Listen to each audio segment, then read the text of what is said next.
Bago na po ang sako ng bimig mga ka-farmers. Mas matibay at iwas bulok po mga ka-farmers. So ito po ang grower, itong starter, at ito naman yung finisher.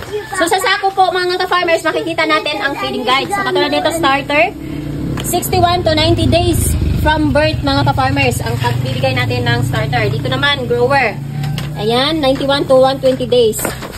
So tingnan nyo po ang feeds natin mga ka-farmers, sariwang sariwa.